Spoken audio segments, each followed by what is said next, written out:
إن الحمد لله نحمده ونستعينه ونستغفره ونؤمن به ونتوكل عليه ونعوذ بالله من شرور أنفسنا ومن سيئات أعمالنا من يهده الله فلا مضل له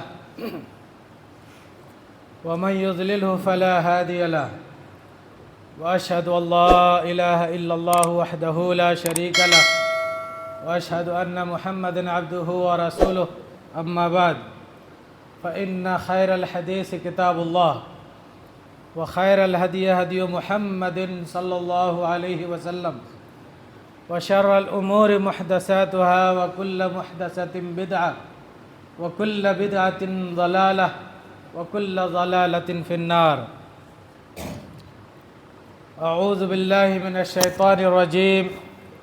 بسم الله الرحمن الرحيم. يا أيها الذين آمنوا اتقوا الله حق تقاته ولا تموتن إلا وأنتم مسلمون. يا أيها الناس اتقوا ربكم الذي خلقكم من نفس واحدة وخلق منها زوجها وبث منهما رجالا كثيرا ونساء واتقوا الله الذي تساءلون به والأرحام إن الله كان عليكم رقيبا. يا أيها الذين آمنوا اتقوا الله وقولوا قولا سديدا يصلح لكم أعمالكم ويغفر لكم ذنوبكم ومن يطع الله ورسوله فقد فاز فوزا عظيما. وقال الله تعالى في مقام آخر: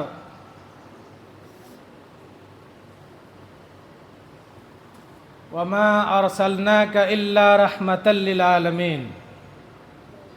وقال في موضع آخر: وإنك لعلى خلق عظيم. وقال النبي صلى الله عليه وسلم: إنما بعثت لأتمم مكارم الأخلاق.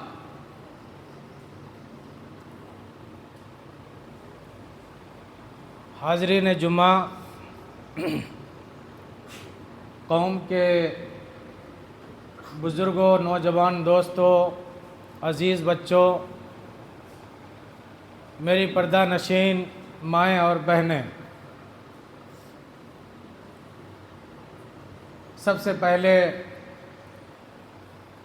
اللہ وحدہ لا شریک کی تعریف و توصیف، اس کی حمد و ثنا، اس کی بڑائی، کبریائی، پاکیزگی، بزرگی ہمیں بیان کرنا چاہیے. اس کے بعد درود و سلام نازل ہو اللہ کے تمام انبیاء، اللہ کے تمام رسولوں پر، خصوصاً اللہ کے آخری رسول جناب محمد الرسول اللہ صلی اللہ علیہ وسلم پر. قرآن کریم کی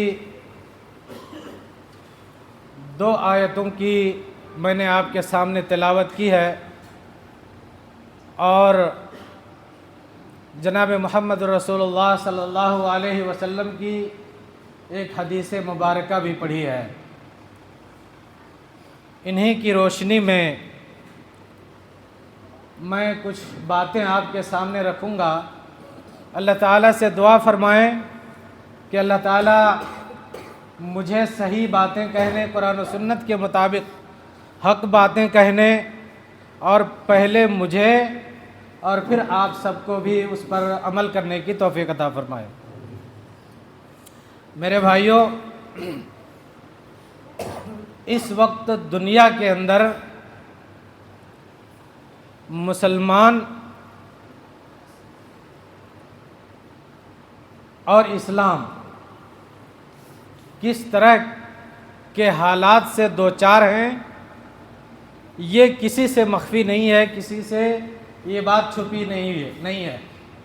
سب لوگ جانتے ہیں کہ اسلام کو نشانہ بنایا جا رہا ہے. دنیا کی کوشش یہ ہو رہی ہے کہ کسی طرح سے اسلام کو نیست و نابود کر دیا جائے. اسلام کا نام لیوا دنیا میں موجود نہ رہے، اس لیے مسلمانوں کے اوپر بھی طرح طرح کے مظالم کیے جا رہے ہیں۔ ایسے حالات کو دیکھ کر کے ہم اور ہمارے سماج کے اندر بہت سارے لوگ یہ سوچتے ہیں اور دبے الفاظ میں، دبی زبانوں میں اس بات کا اظہار بھی کر لیتے ہیں اور کہتے ہیں کہ ایسے حالات سے دوچار ہیں مسلمان، ایسے حالات سے دوچار ہے اسلام، اب بتائیے اسلام کیا ہوگا، مسلمانوں کا کیا ہوگا۔ میرے بھائیوں، آج میں آپ کو بتانا چاہتا ہوں کہ اس طرح کے حالات اسلام کے ساتھ، مسلمانوں کے ساتھ آج کوئی پہلی بات نہیں ہے۔ روز اول سے ایسا ہی ہوتا چلا آ رہا ہے۔ جتنے انبیاء کرام کو اللہ تبارک و تعالی نے اسلام کی دعوت کے لیے مبعوث فرمایا، ایک اللہ کی عبادت کی طرف بلانے کے لیے مبعوث فرمایا، ان تمام انبیاء کے ساتھ اسی طرح کے حالات درپیش ہیں۔ اسی طرح کے حالات سے انہیں دوچار ہونا پڑا، اسی طرح کی پریشانیوں سے انہیں جوجھنا پڑا اور پریشانیوں کا مقابلہ کرنا پڑا۔ حضرت آدم علیہ السلام سے لے کر کے جتنے انبیاء کو آپ دیکھیں گے، اس کے بعد پھر آخری رسول جناب محمد رسول اللہ صلی اللہ علیہ وسلم کے ساتھ کیا کچھ نہیں ہوا، سارے لوگ جانتے ہیں۔ اور آپ صلی اللہ علیہ وسلم کی سیرت کا جنہوں نے مطالعہ کیا ہے، ان سب کو اچھی طرح سے معلوم ہے کہ رسول اکرم صلی اللہ علیہ وسلم کے ساتھ آپ کی امت کے لوگوں نے، آپ کی قوم کے لوگوں نے، آپ کے معاشرے کے لوگوں نے، آپ کے سماج کے لوگوں نے، آپ کے گاؤں کے لوگوں نے اور آپ کے خاندان والوں نے، یہاں تک کہ آپ کے اپنے رشتہ داروں نے کیا کیا، ان کے راستے پر کانٹے بچھائے، ان کو گالیاں دیں، ان کے اوپر پتھر برسایا، کئی طرح کی جنگیں مسلط کی آپ کے اوپر، آپ کا جینا مشکل کر دیا تھا ان لوگوں نے۔ اور یہاں تک کہ خود آپ صلی اللہ علیہ وسلم کیا کرتے تھے، انہیں کی بھلائی کی طرف بلا رہے تھے، اس کے باوجود ان لوگوں نے آپ کے ساتھ بہت برا برتاؤ کیا، بڑی بد اخلاقیوں سے پیش آئے وہ لوگ۔ لیکن ایسے حالات میں رسول اللہ صلی اللہ علیہ وسلم کی سنت کیا ہے، یہ آج میں آپ کو بتانا چاہتا ہوں۔ ایسے حالات میں مسلمانوں کو کیا کرنا چاہیے، اس کا علاج کیا ہے۔ طرح طرح کی دشمنی لوگ ہمارے ساتھ کر رہے ہیں، مسلمانوں کے ساتھ کر رہے ہیں، اسلام کے ساتھ کر رہے ہیں۔ ایسے میں ہماری ذمہ داری کیا ہے، ایسے میں مسلمانوں کو کیا کرنا چاہیے، رسول اکرم صلی اللہ علیہ وسلم کی سنت کیا ہے، رسول اکرم صلی اللہ علیہ وسلم نے ایسے حالات میں ہمیں کس طرح کے اخلاق کے ساتھ لوگوں کے ساتھ پیش آنے کا حکم دیا ہے یا طریقہ بتلایا ہے، یہ میں آپ کے سامنے آج بتلانا چاہتا ہوں۔ سیرت کی کتابوں کا جب آپ مطالعہ کریں گے تو پوری آپ صلی اللہ علیہ وسلم کی سیرت اسی طرح کے واقعات سے بھری پڑی ہے، اسی طرح کے واقعات سے کہ آپ صلی اللہ علیہ وسلم نے کبھی کسی کا برا نہیں چاہا، اور رسول اکرم صلی اللہ علیہ وسلم کبھی بھی کسی کے ساتھ آپ صلی اللہ علیہ وسلم نے برا برتاؤ نہیں کیا، بد اخلاقی سے کسی کے ساتھ پیش نہیں آئے۔ آپ صلی اللہ علیہ وسلم کی حدیث ہے جو ابھی میں نے آپ کے سامنے پڑھی ہے، یہ صحیح امام بخاری رحمۃ اللہ علیہ نے اپنی کتاب الادب المفرد میں روایت کیا ہے۔ فرماتے ہیں کہ رسول اکرم صلی اللہ علیہ وسلم نے فرمایا کہ انما بعثت لاتمم مکارم الاخلاق، میں دنیا میں مبعوث ہی اس لیے کیا گیا ہوں تاکہ مکارم اخلاق کی تکمیل کر سکوں۔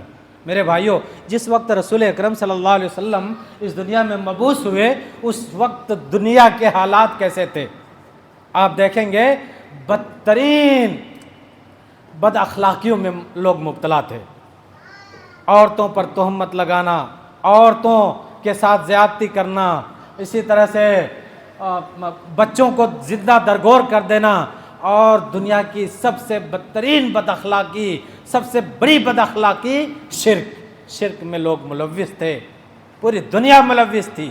اور وہ آپ صلی اللہ علیہ وسلم جہاں پر مبعوث ہوئے مکہ، وہاں بھی لوگ اسی طرح کی برائیوں میں، بد اخلاقیوں میں ملوث تھے۔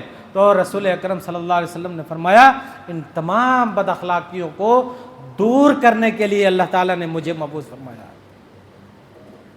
اور جو آیت کریمہ میں نے ابھی آپ کے سامنے پڑھی، سورۃ الانبیاء کی آیت، اللہ تعالیٰ فرماتا ہے کہ اللہ تعالیٰ نے فرمایا کہ وَمَا أَرْسَلْنَاكَ إِلَّا رَحْمَةً لِّلْعَالَمِينَ، ہم نے آپ کو، اللہ تعالیٰ فرماتا ہے رسول اکرم صلی اللہ علیہ وسلم کے بارے میں آپ کو مخاطب کر کے کہ اے اللہ کے رسول، ہم نے آپ کو دنیا والوں کے لیے، تمام دنیا والوں کے لیے، صرف مسلمانوں کے لیے نہیں، آپ پر ایمان لانے والوں کے لیے نہیں، بلکہ تمام دنیا والوں کے لیے صرف اور صرف رحمت بنا کر کے بھیجا ہے۔ کسی کے لیے آپ کے اندر کوئی زحمت نہیں ہے، آپ پوری دنیا کے لیے سراپا رحمت ہیں۔ اور اسی طرح سے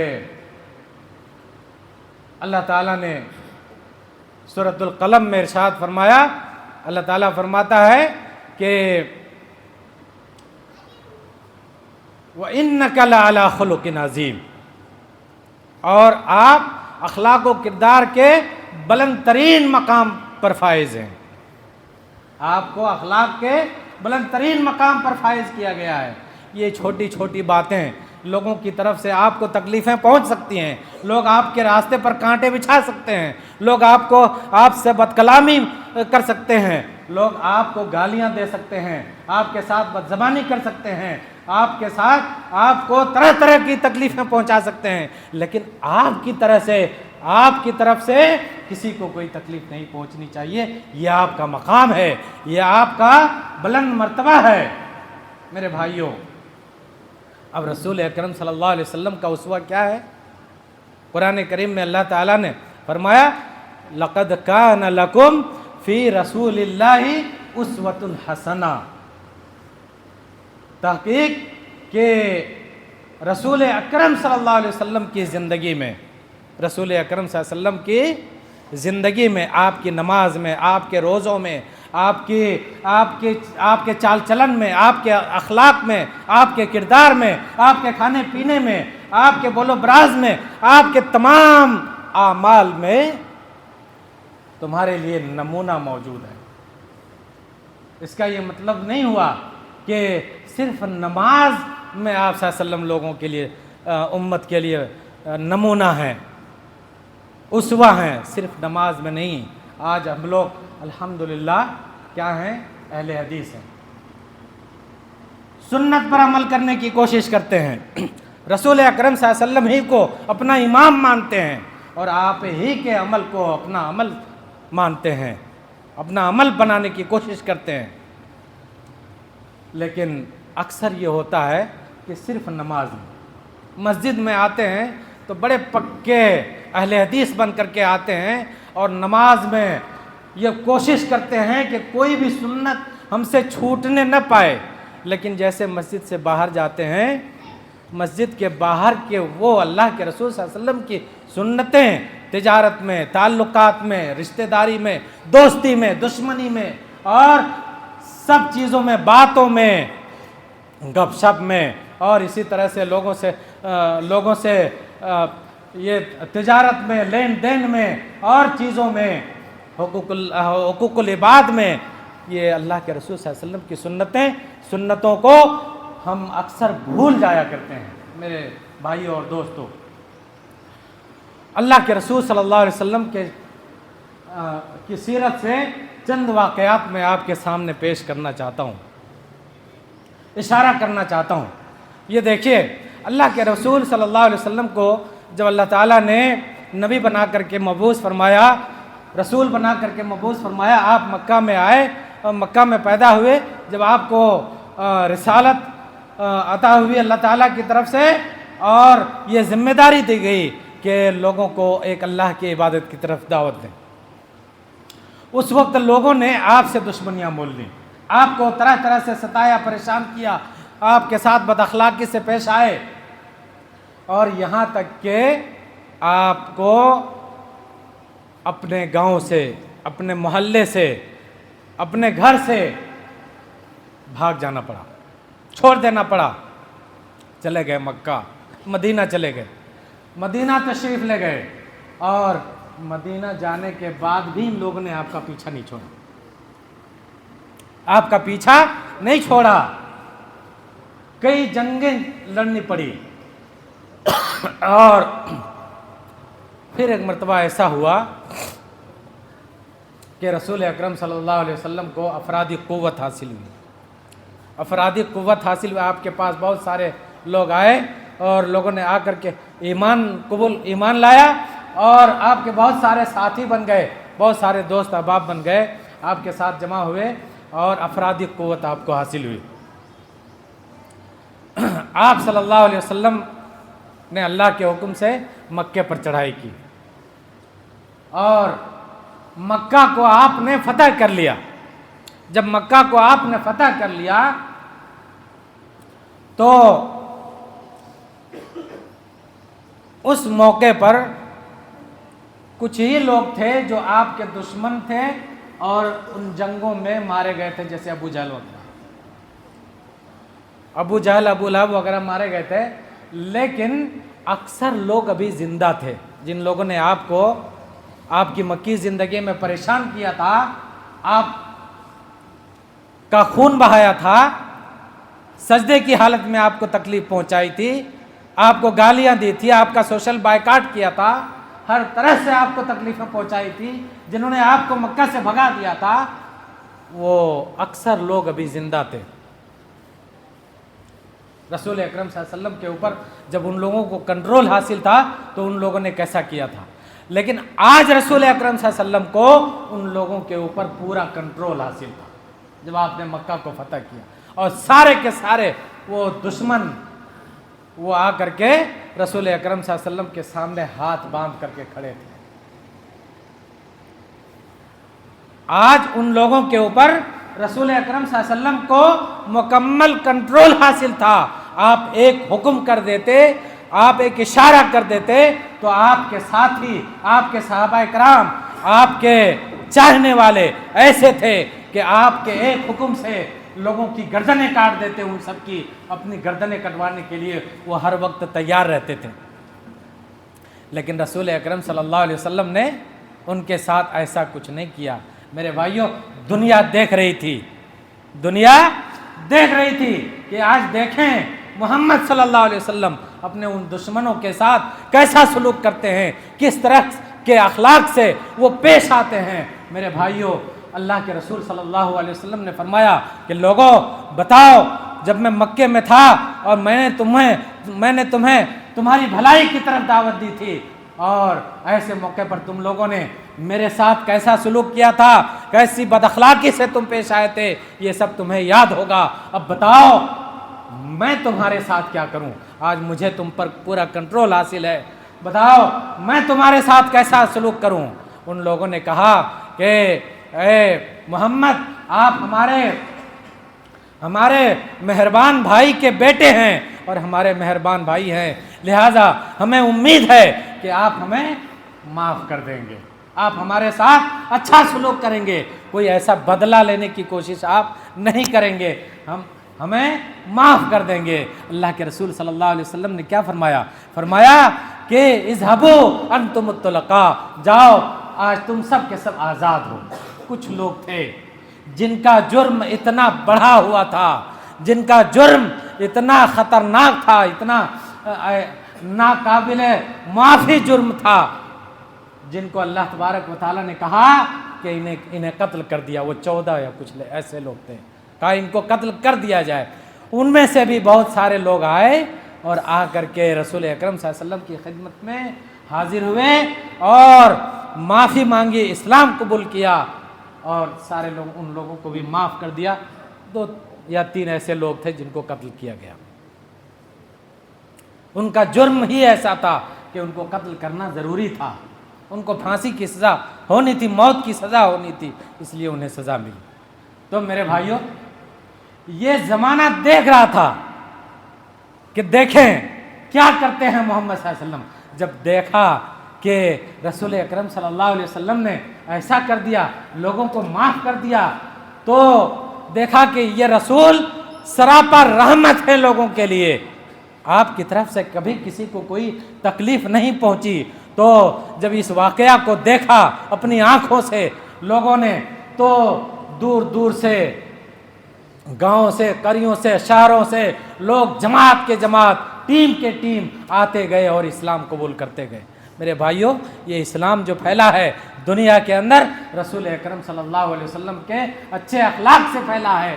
یہ آج جو دنیا میں لوگ مشہور کرتے ہیں اور یہ دنیا کو بتانے کی کوشش کرتے ہیں، یہ پروپیگنڈا کرتے ہیں اور غلط مشہور کرتے ہیں کہ اسلام دنیا میں تلوار کے زور سے پھیلا ہے. میرے بھائیوں، یہ اس بات کی دلیل ہے کہ اسلام دنیا میں تلوار کے زور سے نہیں، رسول اکرم صلی اللہ علیہ وسلم کے صحیح یہ اعلیٰ اخلاق کی وجہ سے دنیا میں پھیلا ہے. میرے بھائیوں، اسی طرح سے لوگ آتے گئے اور اسلام قبول کرتے گئے. یہ رسول اکرم صلی اللہ علیہ وسلم کے اعلیٰ اخلاق کا نتیجہ تھا، ثمرہ تھا. اللہ کے رسول صلی اللہ علیہ وسلم مکہ میں ہیں. جیسے آج مساجد کے ذمہ دار لوگ ہوتے ہیں. ہر مسجد کا کوئی ذمہ دار ہوتا ہے، متولی ہوتا ہے، ناظم ہوتا ہے، سیکریٹری ہوتا ہے، صدر ہوتا ہے. اسی طرح سے اس وقت خانہ کعبہ کا بھی ایک ذمہ دار تھا. وہ کون تھا؟ عثمان ابن طلحہ. عثمان ابن طلحہ نام کا ایک آدمی، وہ ذمہ دار تھا خانہ کعبہ کا. چابی اسی کے پاس رہا کرتی تھی. اللہ کے رسول صلی اللہ علیہ وسلم آئے خانہ کعبہ میں عبادت کے لیے، زیارت کے لیے.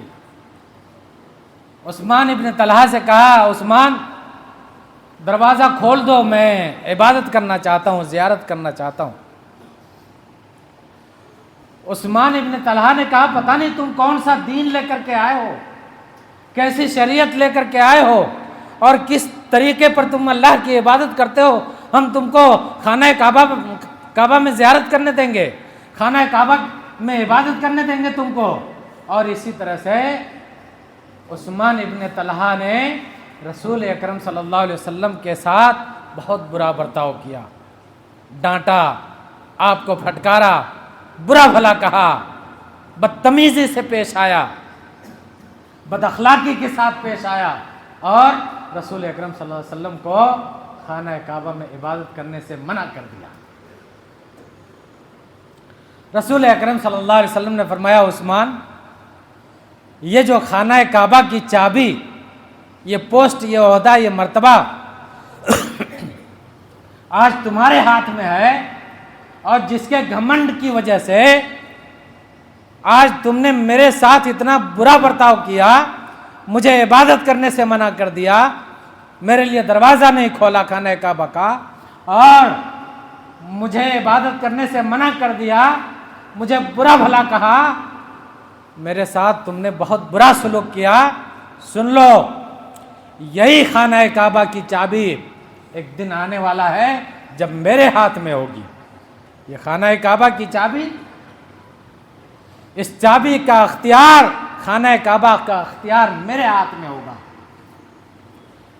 تو عثمان ابن طلحہ نے کہا، کیا اس دن قریش کے لوگ مر چکے ہوں گے؟ اللہ کے نبی صلی اللہ علیہ وسلم نے فرمایا، نہیں، قریش کے لوگ زندہ ہوں گے اور اس واقعہ کو دیکھ رہے ہوں گے. اس نے کہا، کیا وہ دن قریش کے لیے ذلت و رسوائی کا دن ہوگا؟ اللہ کے نبی جناب محمد رسول اللہ صلی اللہ علیہ وسلم نے فرمایا، نہیں، ایسا بھی نہیں ہوگا. اور سنو، جب خانہ کعبہ کی چابی میرے ہاتھ میں آ جائے گی میرے اختیار میں ہوگی، میں اپنے پاس نہیں رکھوں گا، جسے چاہوں گا دے دوں گا۔ میرے بھائیوں، اللہ کے نبی صلی اللہ علیہ وسلم اس کے بعد پھر آپ مدینہ تشریف لے گئے، اور پھر مدینہ سے آئے، آپ نے مکہ کو فتح کیا، آپ نے خانہ کعبہ کو بھی فتح کر لیا۔ جب خانہ کعبہ کو فتح کر لیا تو خانہ کعبہ کی چابی آپ کے ہاتھ میں آ گئی، خانہ کعبہ کی چابی بھی ہاتھ میں آ گئی، آپ کے اختیار میں آ گئی۔ اس موقع پر خانہ کعبہ کو صاف ستھرا کیا گیا بتوں سے، گندگیوں سے، اور آپس میں صحابہ کرام بھی وہاں موجود تھے، رسول اکرم صلی اللہ علیہ وسلم بھی موجود تھے۔ صحابہ کرام آپس میں بات کر رہے تھے کہ خانہ کعبہ کی چابی، خانہ کعبہ کی ذمہ داری اب کس کو دی جائے گی؟ حضرت عمر کو، حضرت ابو بکر کو، فلاں کو، فلاں کو۔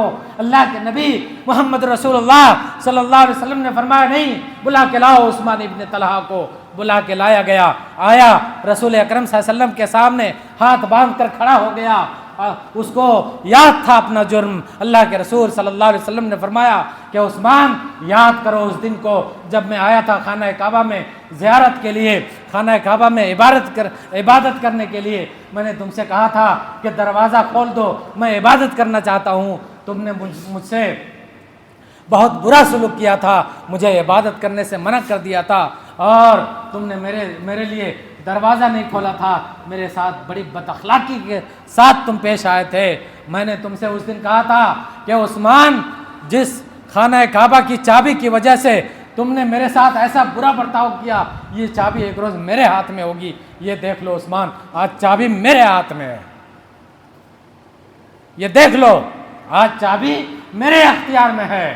تم نے اس دن کہا تھا کہ کیا قریش کے لوگ مر چکے ہوں گے؟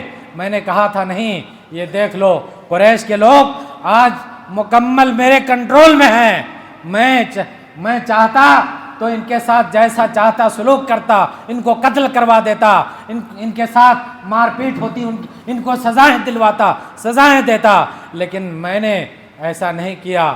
یہ دیکھ لو یہ زندہ ہیں اور یہاں پر موجود ہیں۔ اللہ کے رسول صلی اللہ علیہ وسلم نے فرمایا کہ عثمان، تم نے یہ کہا تھا کہ کیا وہ دن قریش کے لیے ذلت و رسوائی کا دن ہوگا؟ میں نے یہ کہا تھا کہ نہیں، وہ دن قریش کے لیے ذلت و رسوائی کا دن نہیں ہوگا۔ اور یہ دیکھ لو آج قریش کے لوگوں نے میرے ساتھ کیسا کیسا برتاؤ کیا، اس کے باوجود آج قریش کے ساتھ میں نے ایسا کوئی برتاؤ نہیں کیا جس سے ان کی ذلت و رسوائی ہو۔ اور میں نے تم سے اس دن یہ بھی کہا تھا کہ جب چابی میرے ہاتھ میں آئے گی، میں اپنے پاس نہیں رکھوں گا، جسے چاہوں گا یہ چابی دے دوں گا۔ اور عثمان سنو، آج یہ چابی میں تم ہی کو دیتا ہوں۔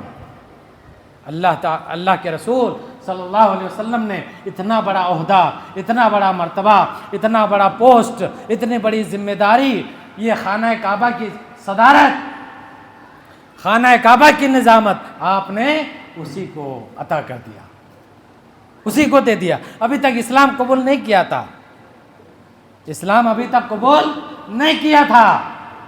کیا کہا چیخ اٹھا، پکار کر کہا کہ رسول کے سوا کسی عام انسان کا اتنا بلند اخلاق، اتنا اعلیٰ اخلاق، اتنا پاکیزہ اخلاق نہیں ہو سکتا کسی عام انسان کا۔ اس لیے اشہد ان لا الہ الا اللہ و اشہد ان محمد رسول اللہ۔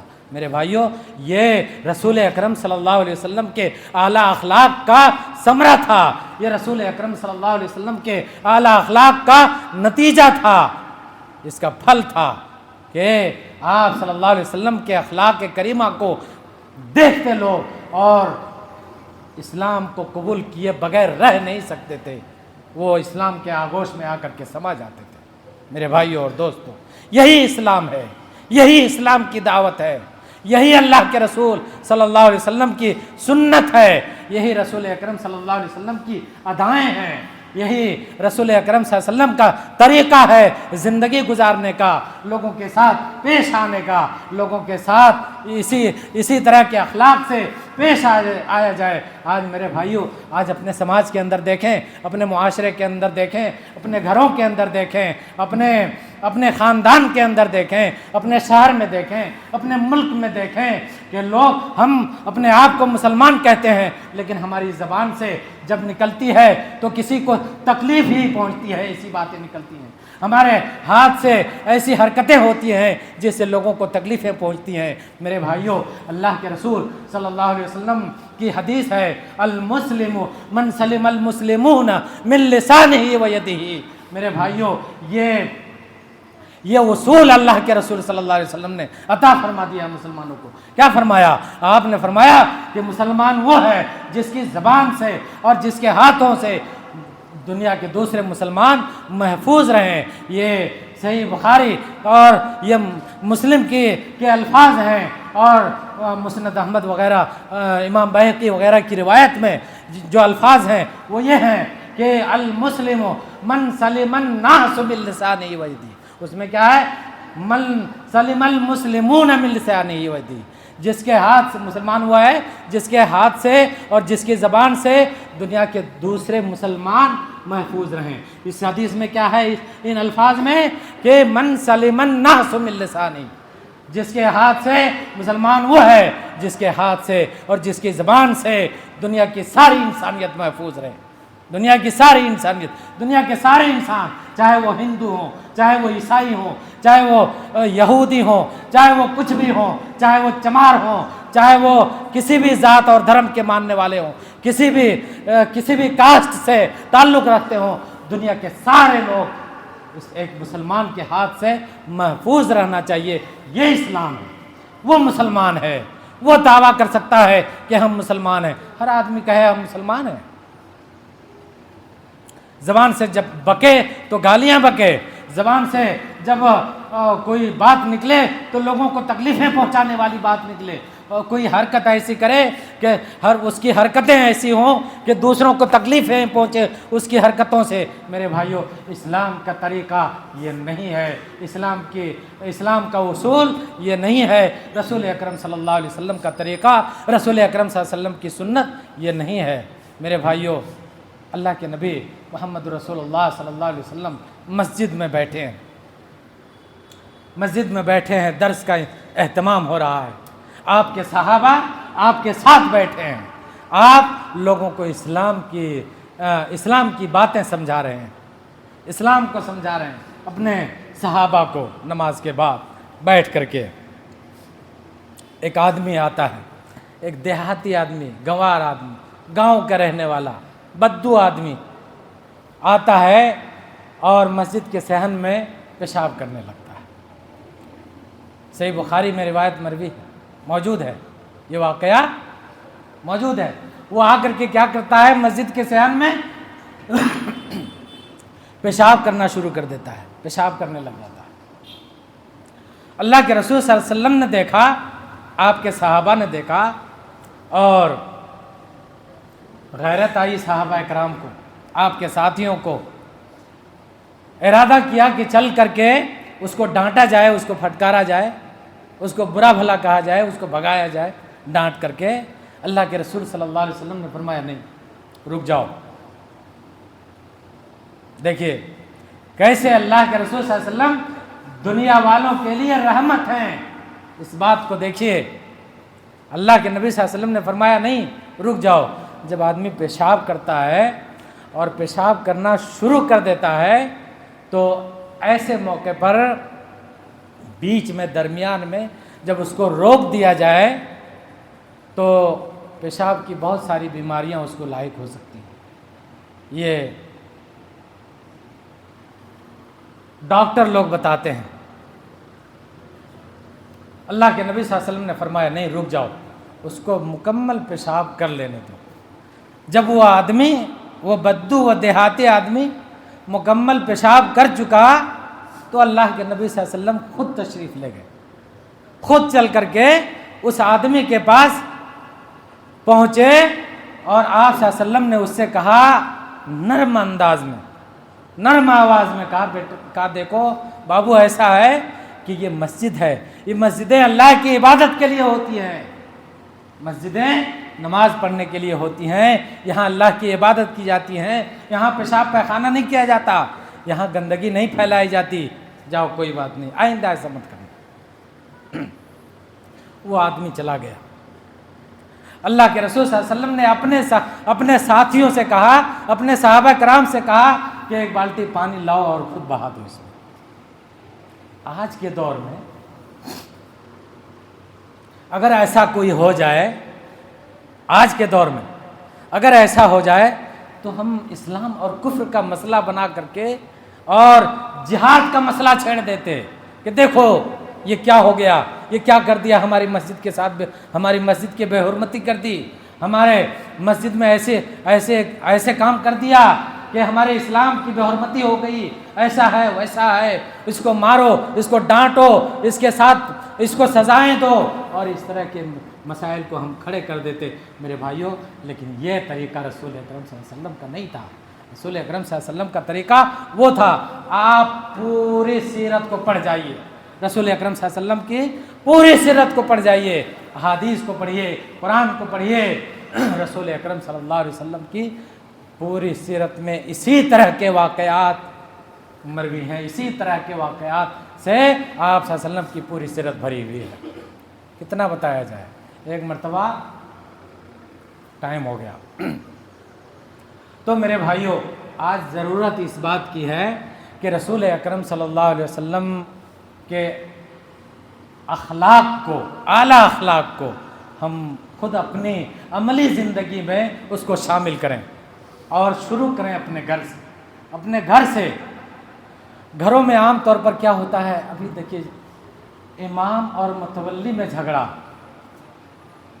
مصلیان اور امام میں جھگڑا، اختلاف، اور جماعت کا ذمہ دار اور دوسرے لوگوں میں اختلاف ہی اختلاف، گھروں میں اختلاف، مسجد میں اختلاف، اور جماعت میں اختلاف، جمعیت میں اختلاف، اسی طرح سے ہر جگہ ہم دیکھتے ہیں اختلاف ہی اختلاف۔ لوگ ایک دوسرے کی پگڑیاں اچھالتے ہیں گھروں میں، عورتیں، میری مائیں اور بہنیں حاضر ہیں، ماؤں اور بہنوں کے درمیان ساس اور بہوؤں میں جھگڑا، اور نند اور بھابھیوں میں جھگڑا اور اختلافات۔ میرے بھائیوں اور دوستوں، اللہ اور میری پیاری پیاری ماؤں اور بہنوں، یہ اللہ کے رسول صلی اللہ علیہ وسلم کا طریقہ بالکل نہیں ہے۔ اللہ کے رسول صلی اللہ علیہ وسلم نے اصول دے دیا، طریقہ دے دیا کہ ہماری ذات سے، ہمارے ہاتھوں سے، ہماری زبان سے کسی کو کوئی تکلیف نہیں پہنچنی چاہیے، ہمیشہ سب کو خوشی ملنی چاہیے اور سب کو فائدہ پہنچنا چاہیے، کسی کو کبھی کوئی تکلیف نہیں پہنچنی چاہیے۔ یہ اسلام ہے، یہ اسلام کا اصول ہے، یہ اسلام کا طریقہ ہے۔ میرے بھائیوں، آخر میں اللہ تبارک و تعالیٰ سے دعا ہے کہ اللہ تعالیٰ ہم تمام مسلمانوں کو رسول اکرم صلی اللہ علیہ وسلم کی زندگی گزارنے کے تمام طریقوں کو اپنانے کی توفیق عطا فرمائے، خاص طور پر رسول اکرم صلی اللہ علیہ وسلم کے اعلیٰ اخلاق کو اپنی زندگی میں شامل کرنے کی توفیق عطا فرمائے، آمین۔ وآخر دعوانا ان الحمد للہ رب العالمین۔ بارک اللہ لنا ولکم، لا ذکر الحکیم، انہ تعالی جواد کریم، ملک الرؤوف الرحیم۔